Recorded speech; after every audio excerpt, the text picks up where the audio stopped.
Yo, yo. Yo, yo, yo. To the yo, yo. Yo, yo, yo. Alright. Do you think that your vote counts? Every single person has the right to vote, so you have a popular vote option. But we also have this hybrid system that we're going to go through the history of tonight in the United States. That is the Electoral College. Elector is population versus participation. When our Constitution was set up, it was set up by who? British white men. Yep. Because race was super important back then. Not only race, but sex. Mm-hmm.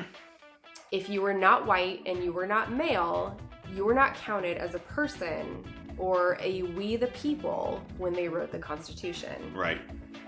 And so our founders were trying to figure out, in the middle of all of this, how do we also elect a president of the United States? Like, well, we have to come to a compromise, or the South is never going to agree to the Constitution. We're never going to become the United States. And so their compromise ended up being population vote plus electoral college. So this is where they're saying anybody who is a slave is counted as 3/5 of a person. Mm-hmm. So they have the ability to control the vote, to control what the other white men in the South are voting, because they know them all. They're all profiting off the same system of slavery, but they're being counted for their population with 3/5 of the vote for slaves.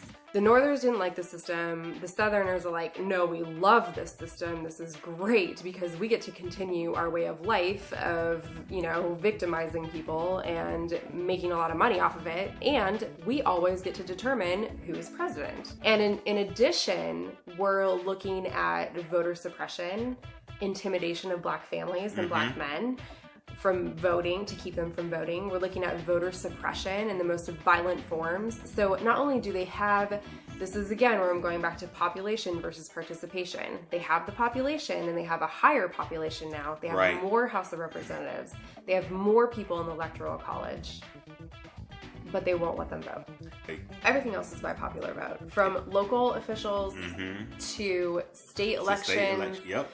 To federal elections, senators.